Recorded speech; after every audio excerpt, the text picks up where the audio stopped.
Welcome to ΣիվիլNet. The Armenian National Assembly voted to approve amendments to the Electoral Code ahead of the expected election on June 20. The bill is co-authored by 4 lawmakers. One of them is the deputy of the ruling MyStep faction, Hamazasp Danielyan. Mr. Danielyan, welcome. Thank you for having me. So could you first tell us what are the main changes that you suggested in the Electoral Code and what is imperfect in your opinion in the existing one? In other terms, what do you try to fix?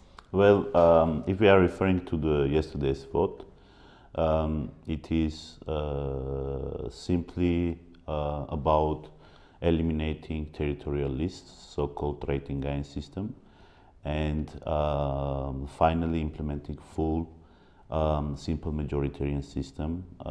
And we decided to separate this from the main package simply because it was important to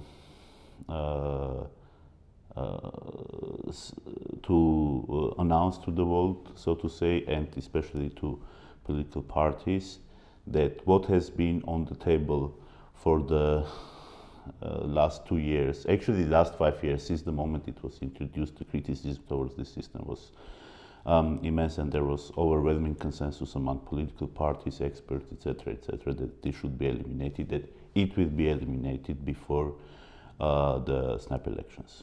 But can we make it clear what is exactly the preferential ranked voting system that the MyStep faction was against from the beginning and wanted to reform in the Electoral Code? What is the problem with that? We talked about corruption. What is the system generating, and what is yours promising to people? Well, simply it should be noted that it's not only about MyStep faction. Basically, all political parties in Armenia, if there is a single topic that there was overwhelming consensus, with the exception of Republican Party that introduced this, including parties that were partnered with Republican Party, were against this system that yesterday was eliminated, pending President's approval, of course.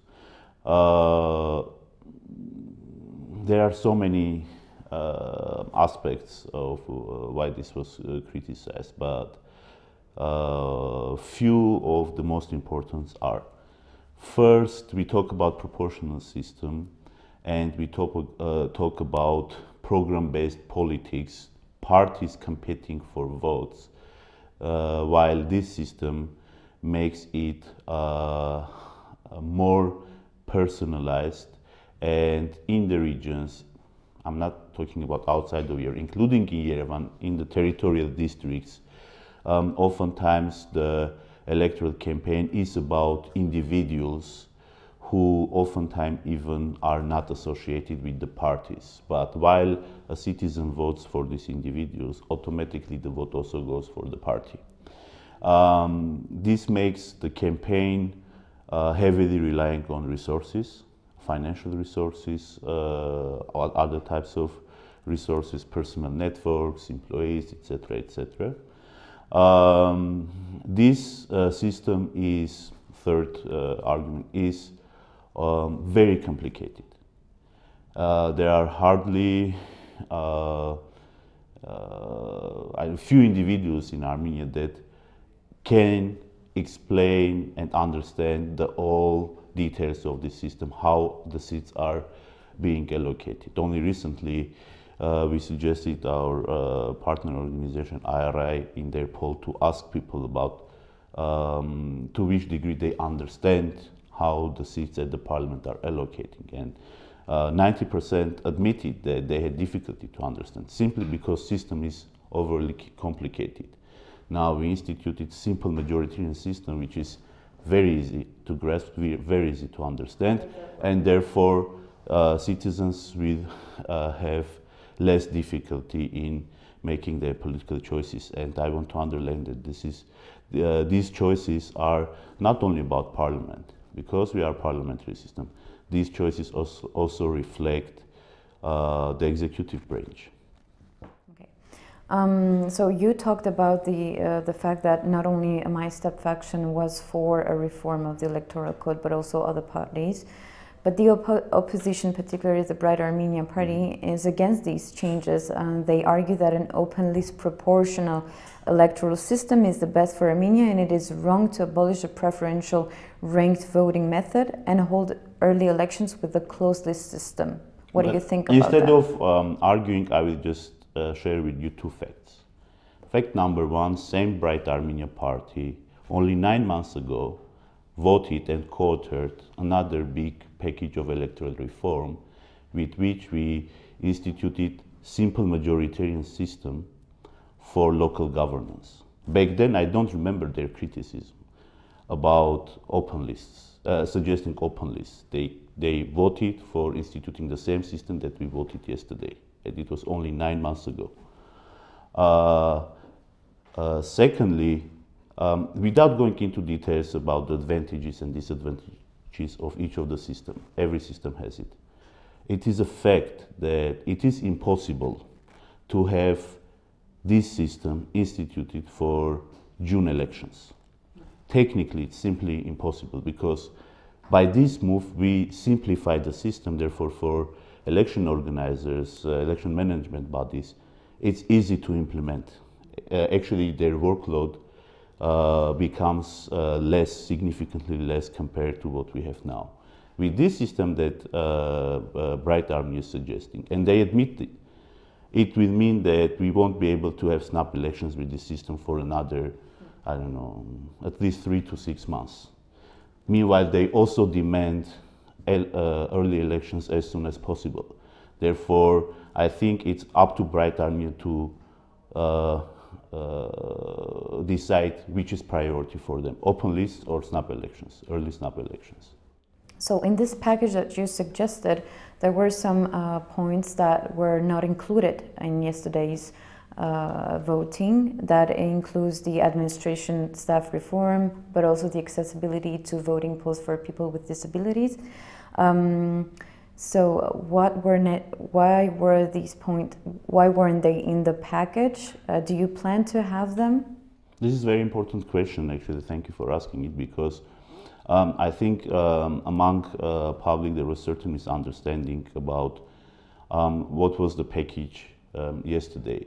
There was a misperception among some that yesterday's vote meant that there will not be discussion and adoption of a much bigger package which contains all the components that you mentioned in your question. Administrative staff reform, access to voting poll stations for people with disabilities. There is much more. It's about, again, it's about thresholds, it's about voter lists, it's about electoral adjudication.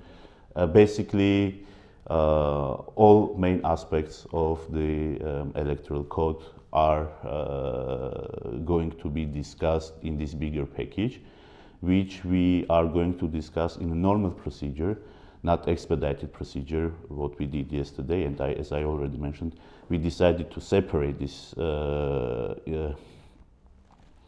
implementation of simple majoritarian system as early as possible, so that all the players are aware that these are the main rules that are going to be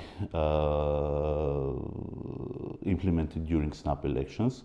While the main package we will discuss for the first reading in mid-April. We will receive joint opinion from Venice Commission and OSCE ODIHR in between the first and second reading. And I hope end of April, early May, we will pass the fuller package.